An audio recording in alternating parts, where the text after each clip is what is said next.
우리 역대하 7장 11절에서 18절 말씀을 통해서 아버지의 찬스라는 제목으로 말씀을 드리겠습니다.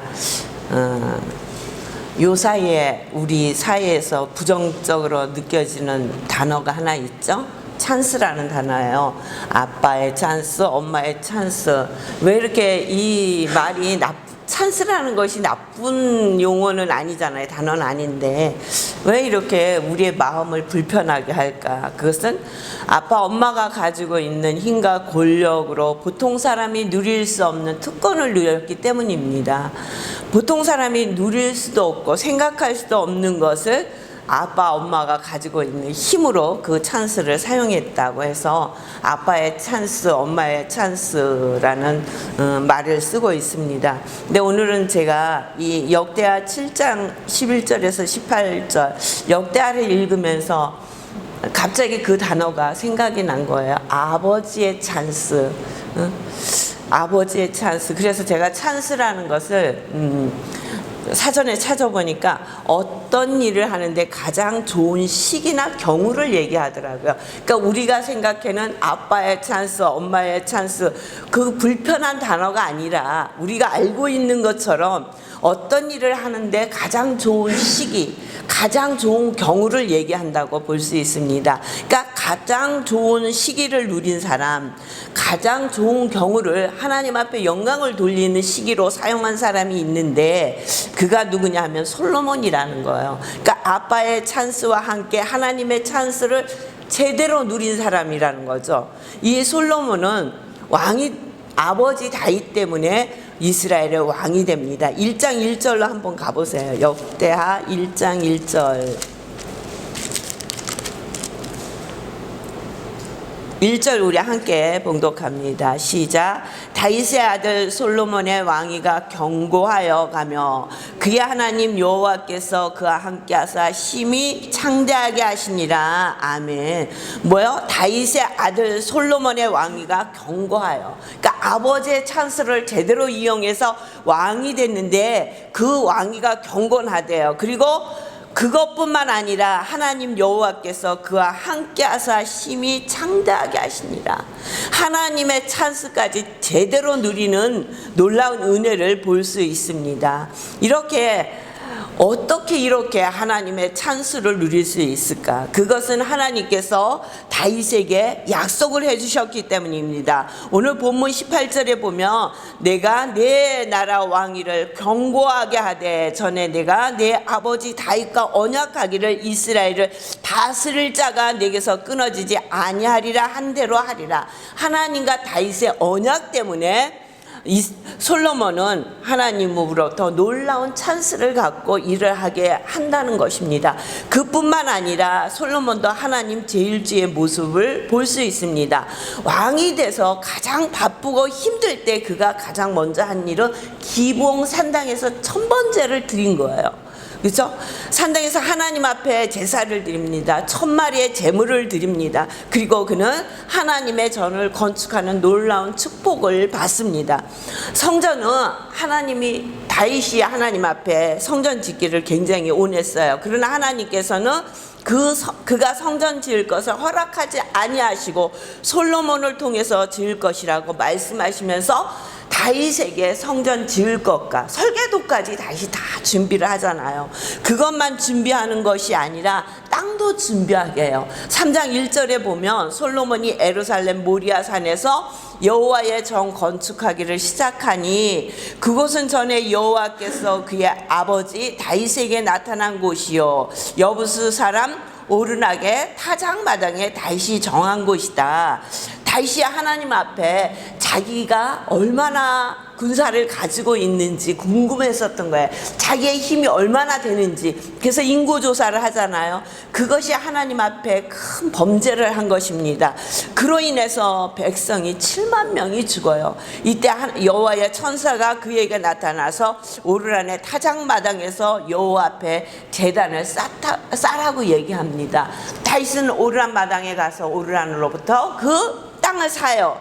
그리고 그 땅에 제사를 지냅니다. 그걸로 인해서 전염병이 끝이죠. 또 이 땅은 그 전에 아브라함이 이삭을 드렸던 모리아 산이에요.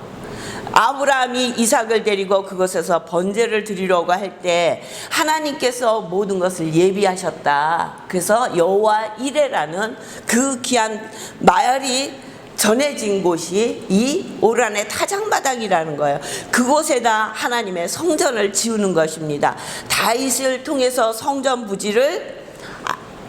부지를 하나님께서 택한 땅을 알게 하시고 그 땅을 구입하게 하시고 준비하게 하셨어요. 그리고 그 성전은 이스라엘이 애굽에서 출애굽한 지 480년이 되는 솔로몬이 왕위에 오른 지 4년 2월 2일에 시작을 하게 됩니다. 약 7년 동안 그는 성전을 건축합니다. 그리고 성전이 완공을 해요. 그리고 6장부터 그가 하나님 앞에 기도하기 시작하는 거예요. 하나님의 성전에서 하나님의 성전에 완공식 예배를 드리면서 그가 하나님 앞에 기도합니다. 그러면서 어떻게 기도를 하느냐면 그의 기도의 내용이 6장 22절에 보면 만일 어떤 사람이, 그리고 24절에 보면 만일 주의 백성이, 26절에 보면 만일 그들이 주께 범죄함으로 말미암아 하늘이 닫히고 비가 내리지 않는 주의 벌을 받을 때 이곳을 향하여 빌며 주의 이름을 인정하고 그들이 죄에서 떠나거든 주께서는 하늘에서 들으사 주의 종들과 주의 백성 이스라엘의 죄를 사하시고 그 마땅히 행할 선한 길을 가르쳐 주시오며 주의 백성에게 기업으로 주신 주의 땅에 비를 내리시옵소서. 그러면서 또 28절에 만일 이 땅에 기근이나 전염병이 있을 때에, 그렇죠?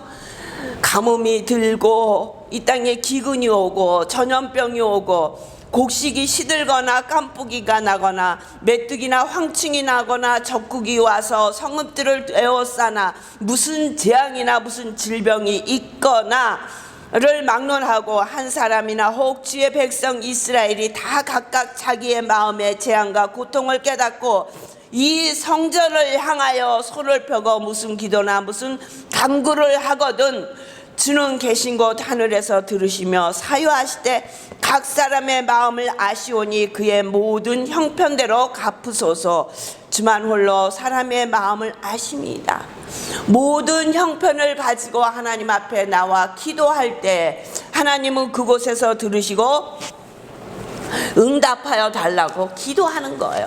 그렇게 기도하고 있는데 그 밤에 하나님께서 솔로몬에게 나타나시는 거예요. 11절에 보니까 7장 11절에 보니까 솔로몬이 여호와의 정과 왕궁 건축을 마치고 솔로몬의 심중에 여호와의 정과 자기의 궁궐에 그가 이루고자 한 것을 다 형통하게 이루니라. 모든 것을 형통하게 다 이루었다는 거예요. 밤에 여호와께서 솔로몬에게 나타나사 그에게 이르시되 내가 이미 내 기도를 듣고 이곳을 택하여 내게 제사하는 성전을 삼았으니, 그렇죠? 하나님이 주신 기회에 그 기회를 잘 이용해서 하나님의 말씀대로 순종하였더니, 그리고 하나님 앞에 기쁨으로 예배를 드리고 하나님 앞에 간절한 마음으로 기도할 때 하나님은 그 기도를 들으시고 하나님께서 그에게 응답하시는 거예요. 13절부터 그에게 말씀하시는 거예요. 혹 내가 하늘을 닫고 비를 내리지 아니하거나 혹 메뚜기들에게 토산을 먹게 하거나 혹 전염병이 내 백성 가운데 유행하게 할 때에 내 이름으로 일컫는 내 백성이 그들의 악한 길에서 떠나 스스로 낮추고 기도하여 내 얼굴을 찾으면 내가 하늘에서 듣고 그들의 죄를 사하고 그들의 땅을 고칠지라. 아멘. 우리가 지금처럼 어렵고 힘들 때, 그쵸? 그럴 때 어떻게 해야 되냐 말이에요. 그럴 때 우리가 할 수 있는 일은 우리의 악한 길에서 떠나는 거예요. 우리의 모습을 다시 돌아보는 거예요. 그리고 우리가 무엇이 하나님 앞에 하나님 말씀대로 살지 못했는가, 그 길에서 떠나는 거예요. 스스로 낮추고 겸손하고 그리고 여호와의 얼굴을 찾으며 내가 하늘에서 듣고 그들의 죄를 사고 그들의 땅을 고칠지나 회개하라는 거예요. 겸손한 마음으로 회개하라는 거예요. 저희에게 어떻게 보면 코로나는 굉장히 나쁜 찬스예요. 그렇죠? 근데 다시 이 말씀을 보면서 다시 생각을 해보니까 코로나를 통해서 우리가 하나님 앞에 돌아갈 수 있는 찬스를 우리에게 주셨구나. 함께 모여서 예배는 드리지 못하지만 우리 있는 그곳에서 여호와 전을 향하여 손을 올리고 하나님 앞에 기도할 때 하나님께서는 우리의 기도를 들으시고 고치신다는 거예요. 회복해 주신다는 거예요. 근데 이때 우리가 해야 할 일이 있는데 악한 길에서 떠나야 되는 거예요. 스스로 낮춰야 되는 거예요. 그리고 기도해야 되는 거예요. 그리고 하나님의 얼굴을 찾아야 된다고 말씀하고 있는 거예요. 죄의 길에서 떠나서 스스로 낮추고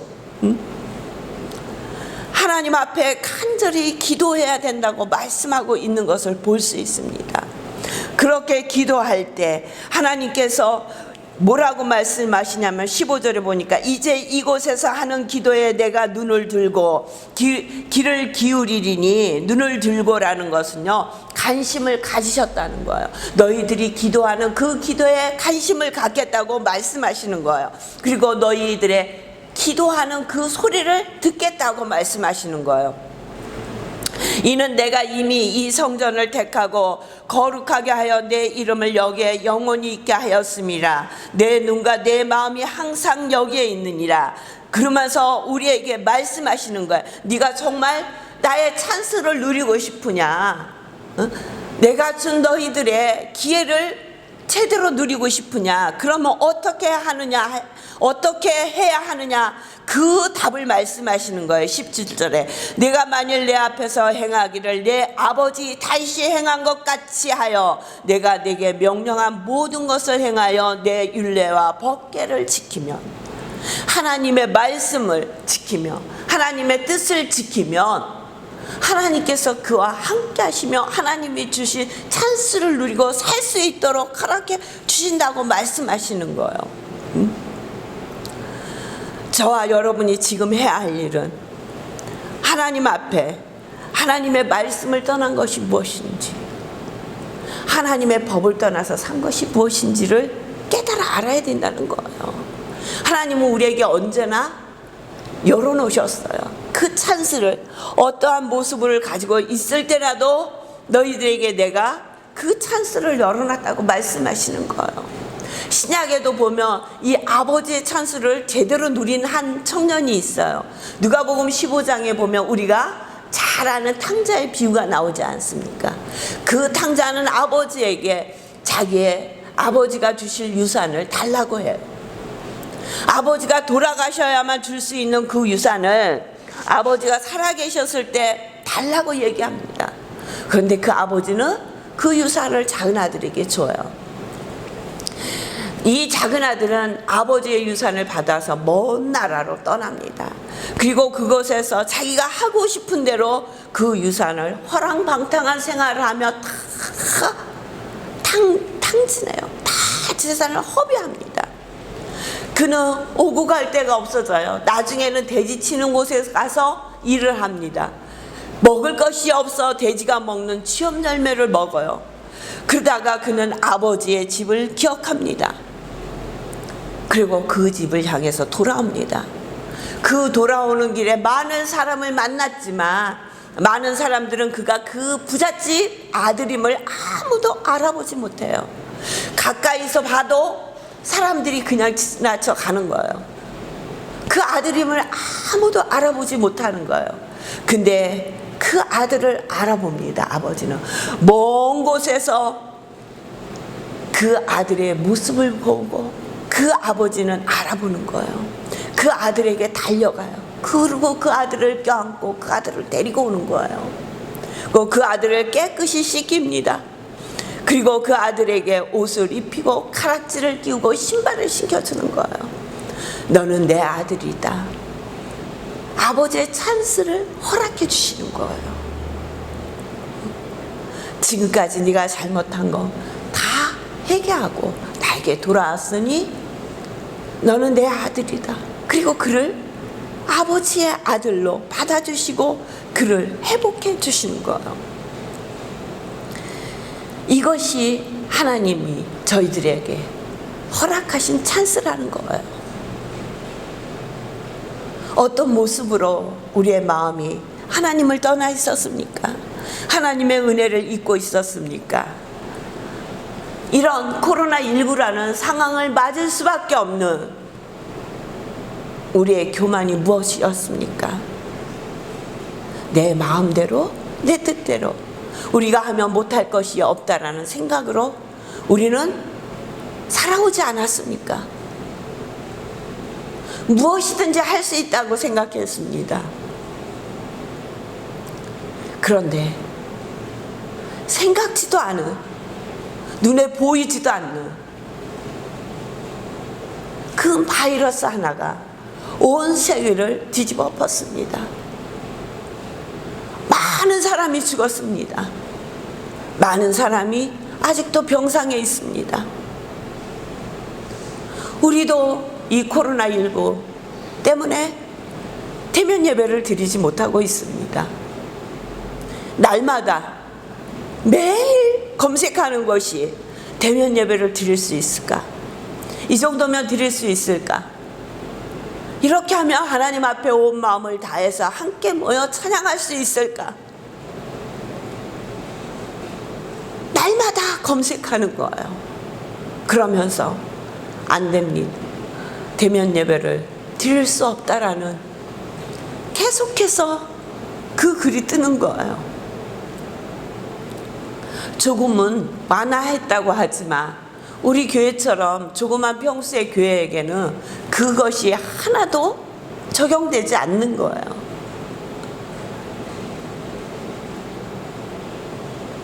많은 사람이 모이지는 않지만 그래도 어렵고 힘들 때 성도들을 위해서 또 이웃들을 위해서 우리가 가정에서 예배를 드리는 것, 이것 또한 하나님께서 우리에게 주신 찬스라고 생각을 합니다. 지금까지 모여서 열심히 예배를 드렸습니다. 거기서 은혜를 받았습니다. 하나님의 놀라우신 은혜를 우리는 받았습니다. 그런데 우리는 교회라는 건물 안에 갇혀서 나가서 교회의 역할을 제대로 감당하지 못했습니다. 이번에 코로나19로 하나님께서 우리에게 허락하신 찬스는 너희가 너희 자리에서 흩어지는 교회가 되어 그 자리에서 하나님의 영광을 드러내라고 말씀하시는 것입니다. 저와 여러분은 하나님이 주신 이 놀라운 찬스를 놓치지 마시길 주의 이름으로 축원합니다. 불평하고 불만할 것이 아니라 지금 우리가 할 수 있는 것이 무엇이며 지금 이때 우리를 향하신 하나님의 뜻이 무엇인지를 우리는 바로 알아야 된다는 것입니다. 우리는 이때 더욱더 하나님의 말씀을 의지하며 나아가야 됩니다. 하나님의 말씀을 붙들고 사는 크리스찬의 삶이 어떤 것인지 우리 이웃에게 보여줘야 될 때가 되었다는 것입니다. 아무리 입으로 예수를 믿으라고 해도 그들은 믿지 않습니다. 코로나19로 인하여 점점 전도할 수 있는 길은 막혀 있습니다. 이럴 때 할 수 없다라고, 아무것도 할 수 없다라고 그렇게 생각하는 것이 아니라 이때 우리가 할 수 있는, 하나님께서 우리에게 이 기회를 주신 이유가 무엇일까를 다시금 생각한다면 이때 하나님은 우리에게 말씀하실 것입니다. 나를 사랑하느냐? 그러면 내 이웃을 내 몸과 같이 사랑하라. 그 모습을 이웃에게 전하라고 말씀하시는 것입니다. 우리는 이번 주 목요일 우리나라의 큰 명절인 추석을 앞두고 있습니다. 이 추석에 지금까지 우리는 명절 때 외국인 성도님들과 함께 작은 것이라고도 함께 나누며 함께 식사하며 즐거운 시간을 보낼 수 있었습니다. 근데 올해는 그렇게 할 수가 없습니다.